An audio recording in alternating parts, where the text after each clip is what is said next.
Yeah, okay. Oh man, good morning. Happy Saturday, you guys. Welcome to episode 61 of the First and 10 NFL New York Jets podcast. How are you doing this morning, brother? I am good. A little tired. We went to the Brooklyn Cyclones game last night. Fun Nice, night had nice. by all. Cyclones happened to lose, but we had a good time. It was It's all fun. right. It was It's all fun. right. But I'm good. I'm good. What's new in Jetland this week?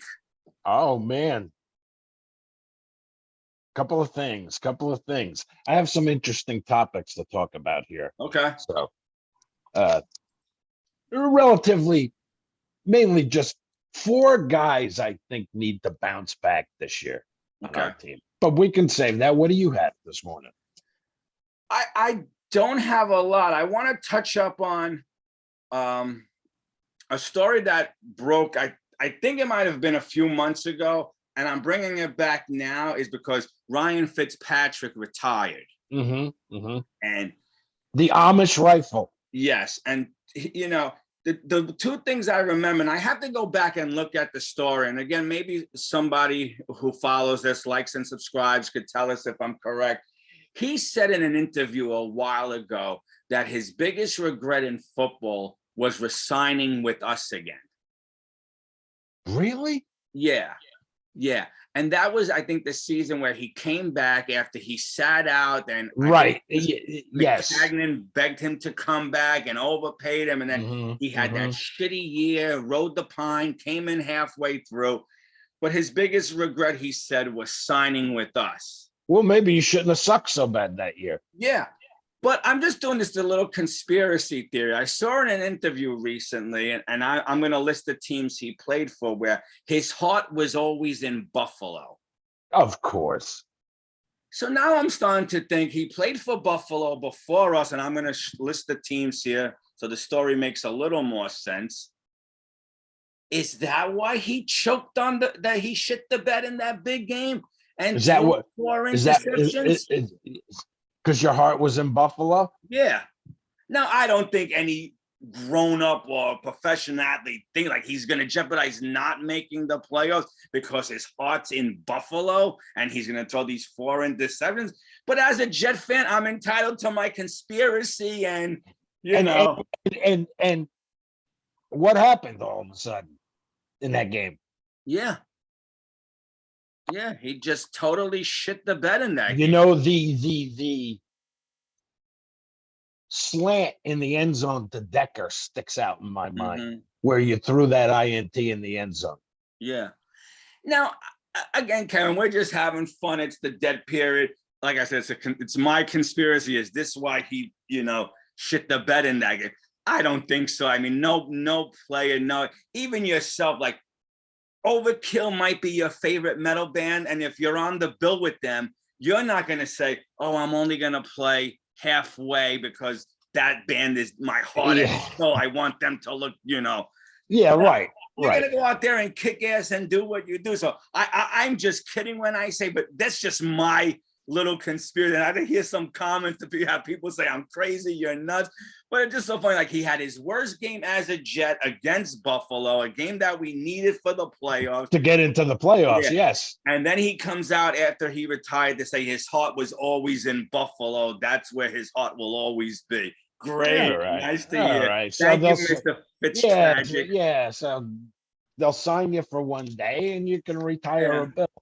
I mean, he's played for the Rams, the Bengals, Buffalo from 2009 to 2012, Tennessee 1 year, Texans 1 year, us 2015, 2016, the Buccaneers, the Dolphins, and Washington football as the present. But as we know, he's retiring. 9 teams, I believe that was. 9 teams. Yep. What does that tell you? Yeah. And his heart was in Buffalo. So there you go. Yeah. There you go. Yeah, my heart was in Buffalo too when you threw that. Yeah, I left my heart in Buffalo after you destroyed us. That's right.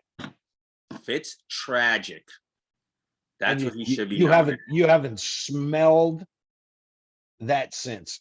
Yeah. You haven't smelled it that close since. Yeah. So Now, like I said, Jet fans, before you get on me, we're playing around. It's just a conspiracy. Everybody wants to make the playoffs, but it's got to aggravate you that we were on the doorstep. All we had to do was win that game, and Tragic has the worst game as a Jet, but then comes out and tells you his heart was always in Buffalo. He will always be a Bills fan.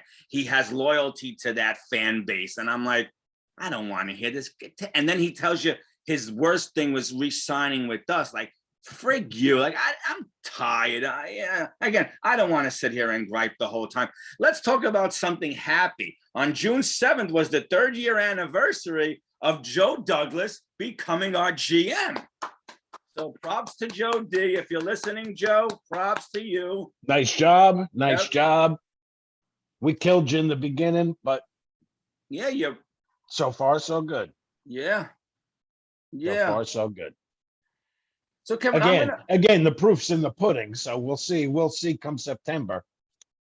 Now I'm going to talk about a Jet here that everyone loves. You and I included, and I'm prefacing that you and I included, but I'm starting to wane a little. And I know it's already been reported that he will be at camp. He's going to show up for the mandatory mini camp. Oh, gee, well, I mentioned at the beginning of the show, my 4 bounce back guys. Okay. That this is going to be one of them. Well, so I'll say what I'll say, and then let's jump into that. So Becton is going to show up for the mandatory mini camp, and everyone in Jet Nation seems to be giving this gentleman a pass. And I somewhat get it because his first year, he looked like that #1 pick we drafted. Mm-hmm. The second year, all right, Greg Van Roden rolled up on his knee. He was out. There was a lot of nonsense. Maybe by the Jets, and yeah, we'll say by 6 to 8 weeks, 8 to 12 weeks. No one ever got the story right. Then everything started leaking that he doesn't go all out in practice. He's a little lazy, whatever. Is the Jet brass now? And listen, we've always said this. So again, I'm prefacing by saying you always want to build your wall. You want to make sure you have your pieces. You want to show you have backup. But somewhere along the line, Jet fans, and even though we're all fans of the kid, we have to start to worry, is this kid ever going to come? And I know he's coming to mandatory camp. He showed all these great videos, but we just had Riley Reef in for a free agent vision. He's an offensive tackle. Mm-hmm. Like if you're back then, you got to start hearing these rumblings and start to think, you know what? My ass should have been there yesterday. Yes. Come on. And I gave him the pass on the birth with the kid. Yes. Everything right. is healthy with the child.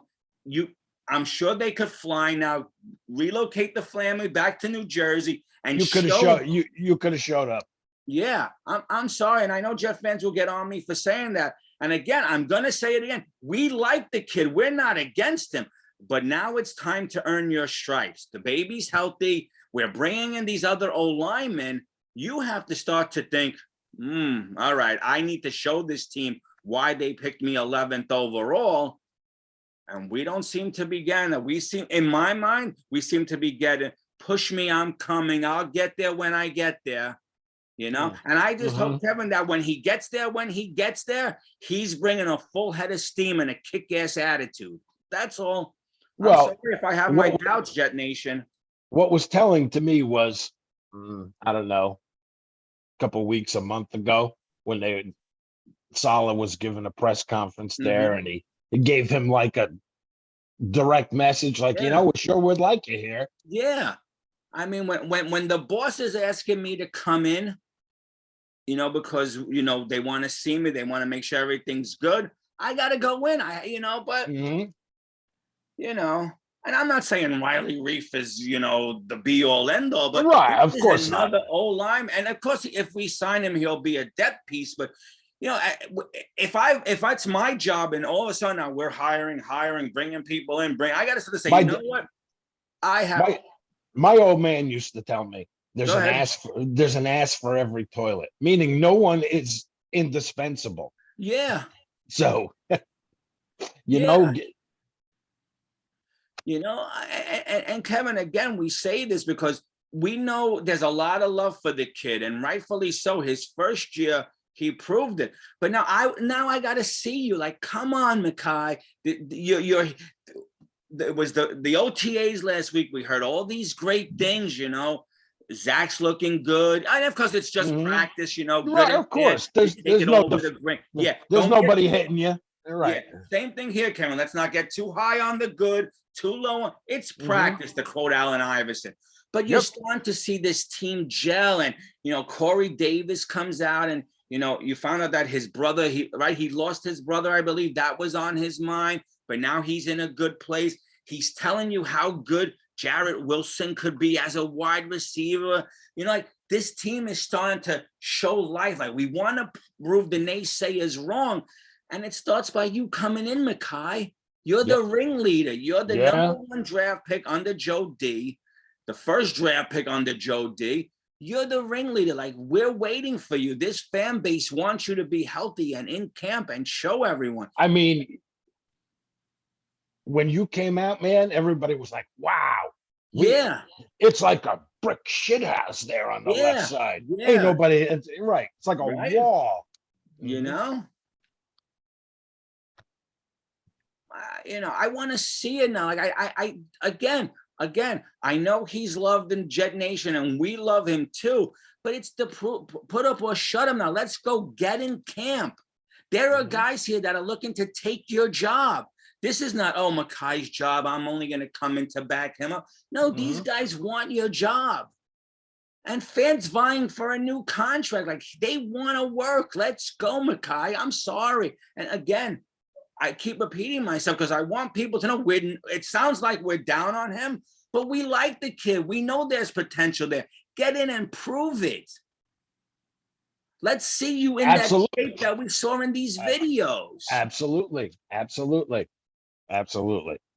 And let me ask you, Kevin, where everyone, and even us to an extent, everyone's down on Mims and wants to ship him out the door, but yet the kid is in camp, and supposedly he made the catch of all catches yesterday from Flacco or 2 days ago. Now, I haven't seen any videotape. Maybe you have, but we're so quick to throw Mims out the door, but everyone wants it, you know, and of course, I know why Becton showed up in season 1 and balled out. I get it.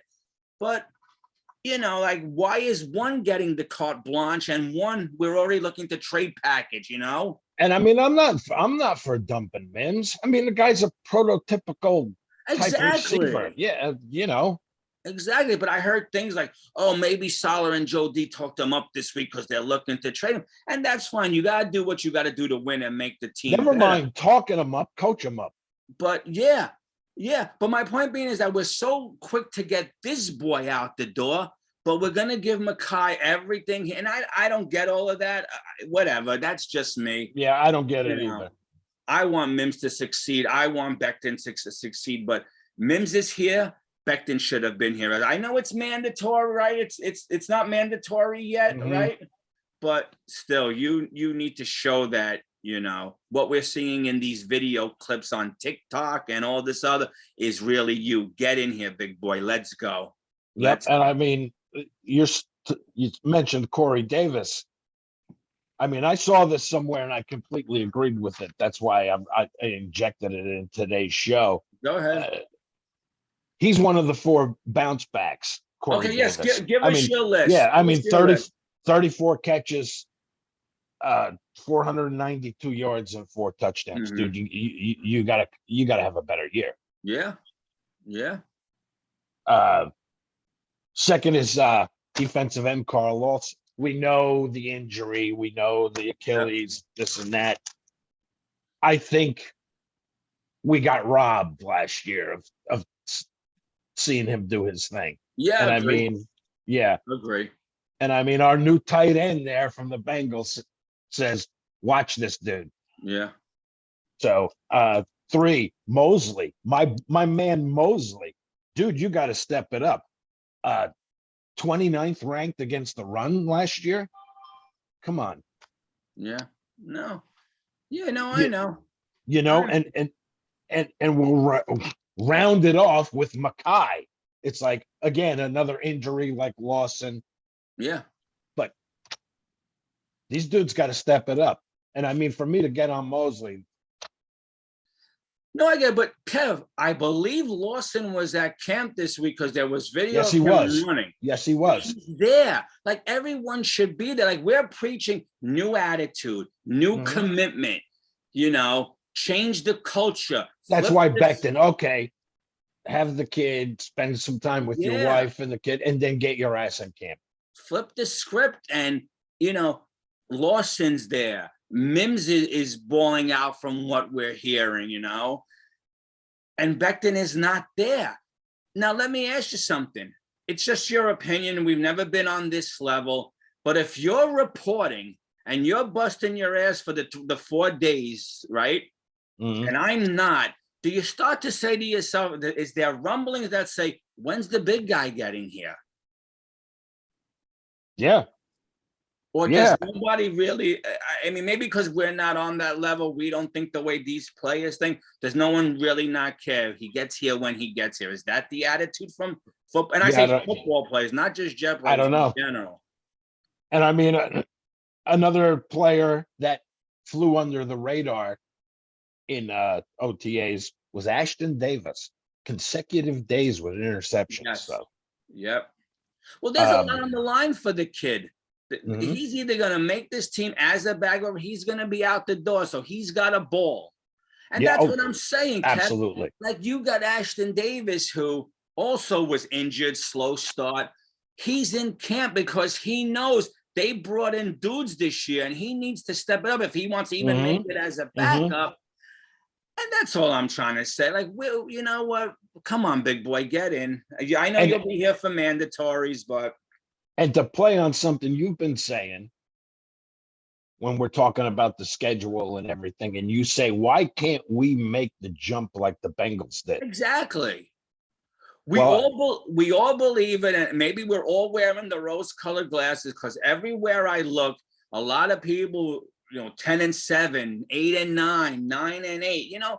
No one's saying 13-3, but why can't we do what the Bengals did? You made me do some digging. Okay. And come up with teams that made the playoffs in 2021 after missing in 2020. Yeah. Okay. The 49ers in 2020, they were 6-10. Yep. They finished 10-7, made the playoffs. The Bengals, your example. In 2020, they went 4-11-1. Yeah. Okay. 10-7 last year, made it all the way to the AFC Championship. But Kevin, you have to preference that is that Burrow got hurt early in that season. That's right. Season ending. That's right. And he came back to ball his ass out. The Cardinals, 8-8, 2020, 11-6 last year. Yeah.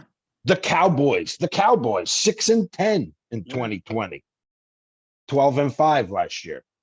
You know what, Kevin? This is why, in my opinion, this is why football is the greatest sport. And I'll tell you what, because there's a salary you can turn it around, man. Exactly. Because there's a salary cap and everyone has to spend up to this ceiling or up down to this floor. There's the numbers in between.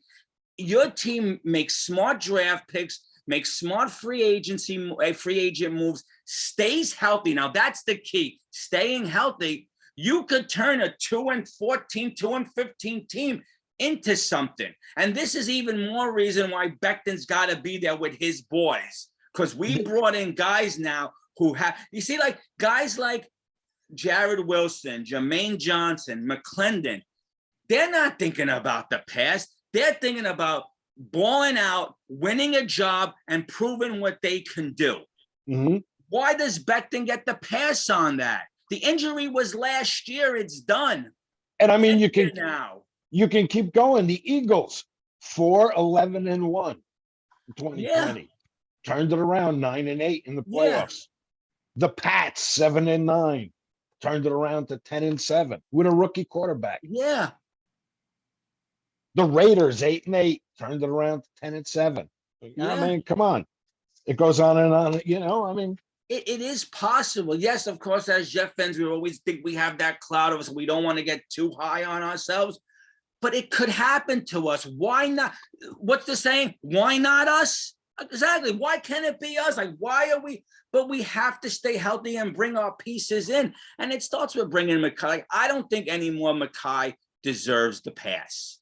No. He deserved the pass last year for getting rolled up on. But now, once that year was over, he should have swept it under the carpet. New year, new start. I'm coming in. Let's ball.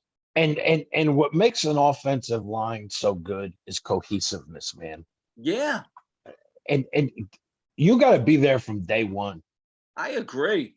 And I understand, Kevin, people are going to tell you, well, those weren't mandatory. He said he was coming. Don't care. Don't care. The kids back, whatever. And they have every right to say that. And I'm not going to argue that point. Again, I'm just speaking. Mandatory or not, the right thing to do is show up. Yeah, I'm just speaking from my words, my feelings on the kid. If I'm Mekhi, if I was blessed like Mekhi, and I sat out last year and I'm hearing all these rumblings, and yes, some Jet fans have my back. And I think he probably cares about the fans, but maybe he does, because at one point he was having Twitter wars with everyone who doubted him. And that's another thing. Stay off of that. You don't need that nonsense. No. I as a man, Kevin, I have to say to myself, all right, I'm ready to, go all out here. I'm ready to show everyone. Like, I'm tired of this. Like you said, my boss goes out publicly and asks me to show up. I show up. Yeah. Yeah. But, you want to be a team player? Show up. Seriously, show everybody why you were the number one pick for us, 11th overall. Right? 11. I think it was 11th. Whatever. Everyone knows what I'm talking about. But a big dude like that, a left tackle, premier and everything, you should be the leader of the offensive line. Exactly. One of them anyway. Like when the free agents we signed there, and I know Huzam, I don't think practiced this week, but you heard how great Conklin looks, and Lejay Duzable, and I forgot how to pronounce the other guy's name, the other beat writer. We're almost confident that Conklin was going to take over as the number one and supersede Huzama. But either way, we got two great receivers. So when you're hearing these stories and the competition and the challenges, and we want to be great, it starts with getting Becton in this lineup, and he should have been there. I'm sorry. I mean, look at the way Mawai, Mangold, DeBrick became like leaders on the offensive line. Yeah. Yeah. And again, I know it sounds like we're knocking him, and rightfully so we are. I'm not going to, but we are fans of the kid. I think that's why we want him here. We want him here yesterday. I mean, when we drafted him, I was like, oh, shit, we finally got a stud left tackle. Yeah, here I thought we had our DeBrickashaw Ferguson 10 years. I thought, man, and we're not getting that, Jeff fans. I'm sorry. I mean, most important thing is protecting that QB's blind side, man. And let me tell you something. What happens, because it was announced this week that Laurent Duvon Tarif is not coming back, at least not. If he does, it'll be in September, because he got his medal. He's doing his residency up in Canada. But if he was healthy and not healthy, if he was able to come back, he might not be another Jets signing. And now back then, now you got to jump over another and another and another. And guys like Riley Reef and LDT may not have your background or your potential, but they've been in the league long enough and they're smart enough to know how to do things and win a job where you're still basically a rookie at this. But, well, anyway, LDT will not be reporting. He's doing his residency. I think the earliest he could sign with a team is mid-September. Hopefully it's with us again, because we could use the depth pieces, but that's it on that front. Yeah, that's about all I got today, brother. Yeah. The only thing I will say is that we are going to do, and I think you reported it last week, some joint practices with the Giants. Right. End of August, right before the preseason game. Yep. Are you yay or nay on the joint practices?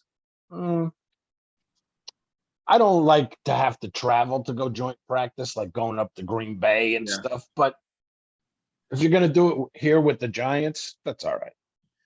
I just hope it doesn't turn into the brawl like it Well, did. it always does. You know, I know. That's right. Hey, it gets hot in the summer. Yeah, I know. And even though it's preseason, we did get a preseason primetime game. We are going to be playing the Falcons on Monday Night Football on ESPN, August 22nd. So there's our second. There you go. There you go. We finally got some respect, right? Yeah. But like we said, Kevin, if we're an interesting team and we're in the mix come November, after even a little before Thanksgiving, a lot of our games could be flipped into prime time. But again, we'll see how that all goes. But yep. Hey, hopefully that last game of the season against the Dolphins, we're playing for something. Yeah. So and Kevin, they're not. Exactly. So Kevin, last week, I don't know if you remembered or if you had time, we talked about the 7 teams who made the playoffs for the AFC and the NFC and how it usually there's always 2 or 3 different teams the following year.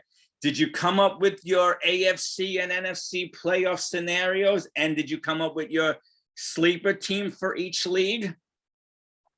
Well, for each division or each? No, just who are your 7 playoff teams in the AFC for this year, like your prediction, and then who is your sleeper? Well, I'll start with the Chiefs. Okay, that's one of your playoff teams? Yes. I'm with you. I agree. No question. The Bills. I put the Chiefs as well. The Bills. Yes, agree. What do you want, 7? They're all 7, right? Yeah.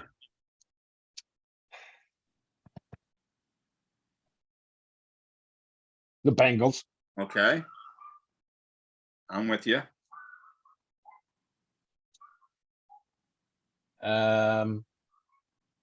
Tennessee. Okay. So right now, those 4 are the same 4 as last year. So I'm interested to hear if you made any changes or you felt the 7 teams from last year are still the 7 best. Well, you know who my sleeper is. Okay. The Jets? Of course. Yep. They were mine as well. But now when I say sleeper, it doesn't mean they have to make the playoffs. They just may be on the cusp, but gave teams a run for their money, like a much better showing, a much better record than what a lot of these knuckleheads out there think. I got the Ravens. Okay, wow. I'm with you. I put the Ravens too as a wild card team. Yep.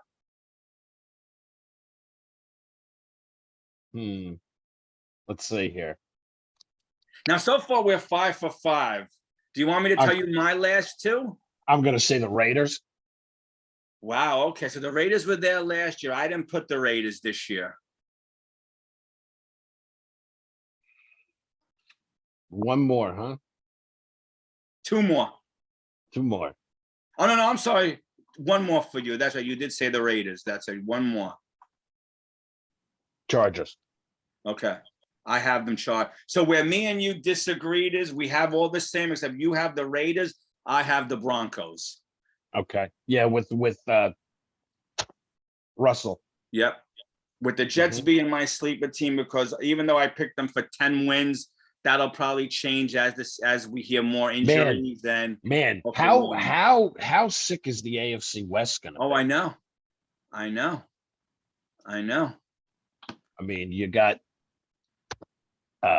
the Raiders with Adams now, and you got the Broncos with Wilson now. I mean, so they did this thing, Kev, and I think I have it on my phone. I'll try to look it up, but I want to talk about the NFC. But they did this thing where they rated the 16 starting quarterbacks in the AFC 1 through 16. I don't have to tell you where they rated Zach, right? So, the no respect fact, but of course he's got to prove it. But yeah, he was 16 out of the 16. Well, of course he was. Yeah, of course he was. Yeah.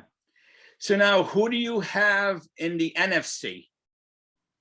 Packers. Okay, I agree. They're from last year.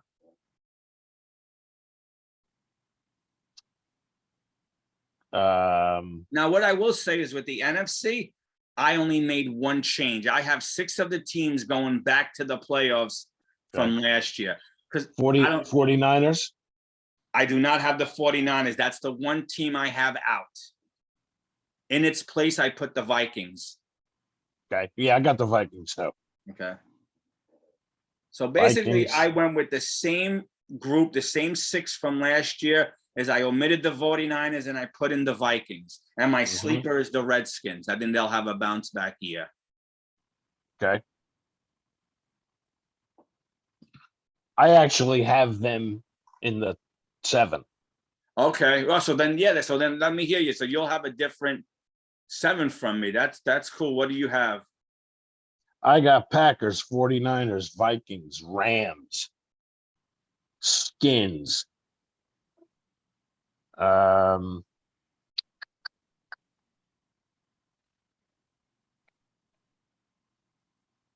I'm Do you trying have to the get it off Eagles? the Do you have the Eagles winning the division? Nah. They don't thrill me. Cowboys. I actually have the Cowboys winning the division. So Okay. I'm kind of doing the NFC off the cuff here. Yeah, So. that's fine. But I don't know. I think you did 7. You said the Packers. You said the Rams. No, You I said got the one more. Eagles. I got one more. You didn't say Tampa Bay, did you? No, but You know they're going to be there, right? of course. So, and I mean the sleeper team.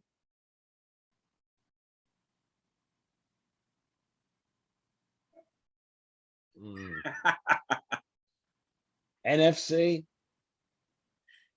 I don't Did know. part of you want to say the Lions just for Dan Campbell to be in the hunt and have that coach do his press conference and tell you about biting knees and How many weeks were they this close? Yeah. I like the Lions as a sleeper team. I like that. Okay. I like that. Put you down as your Lions for the sleeper. That's good. So Lions for the NFC, Jets for the AFC. Those are my 2 sleepers.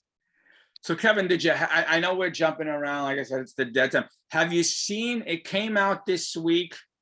It was through Fanside. The predictions on every team, wins, loss, the wins. What do we have, 5 or something? Yep, 5.5. Yeah, of course. Oh man, I'd jump on the over for that. It seems like a lot of people are. The only team that they got ranked worse than us is they got Houston 4.5. I mean, you're trying to tell me this team can't win 7 or 8 games? Come on. You're trying to tell me that we won 4 games last year with a rookie quarterback who in the beginning looked lost. And you can't improve it. You can't improve that by 3 games. That's what I said. Just looking at what we've done in this draft and free agency, we're not an 8-win team off the cuff. Where the Giants, they have at 7.5. Why? New coach, new system, new regime, but yet you got them 2.5 games or 2 games better than us? Are you crazy? I know. They got the Cardinals at over 9. And these guys get paid to come up with this stuff. That's what kills me. Yeah, we're just 2 schlubs sitting here talking, but like, I'm sorry, like when you see what this team did and what some of the draft analysis said about our team and our picks, we're only a game and a half better. I don't believe that for a second. The disrespect is just so aggravating. It's enormous. Enormous. That's it for me here this week, brother. Yeah, I'm trying to see if I have any other news. We reported that the mandatory camp starts June 14th through the 16th. Yeah, so I found the quote from Ryan Fitzpatrick. So here it is. I don't know that I ever felt more at home in a stadium or with the fan base that I was in Buffalo. Buffalo, those are my people. Oh, yeah. Okay. All right, Fitz, tragic. You go back. Yeah. Like I said, go sign your 1-day contract and retire as a Bill. And get the hell out of here. So that's it on my end. I have nothing Same else. Here. Same here. We'll be back next week to talk again. Yep. And as we as we ramp, I'm ready to ramp it up here, Yeah. man. I'm ready to ramp it up. And what's nice, when we come on next Saturday, we'll have a lot of news because, like I said, the mandatory dates were the 14th through the 16th. So there's just going to be some interesting storylines. Mekhi will be in camp, so we'll see whatever. So it's going to be an interesting week, Jet Nation, with Yeah, a lot to a lot to talk, talk a lot to over. go over, and a lot to talk about. Yep. And like I said, thank you again, all our subscribers. Pass the word, Absolutely. like and Absolutely. subscribe. Keep us up on this platform, and go Jets. And pretty soon, training camp, be Yeah. out there at the stadium. Oh man, I can't wait. I'm watching the website every day, checking for that green and white scrimmage. Very so I can cool. Very get cool. on it. Awesome. Awesome. All right, Kev, 61 in the books. Sounds good, right? Wow. On to 62. Yep. Yep. All right, you guys have a great weekend. Okay. Hey, and let's go Rangers tonight. Okay. Big game. Big game. Big game. Big game. It's do or die. Yeah. Mm-hmm. All right. We'll talk to you guys next week. Enjoy this beautiful day. Jet up. And we'll talk to you later. All right. See you later, brother.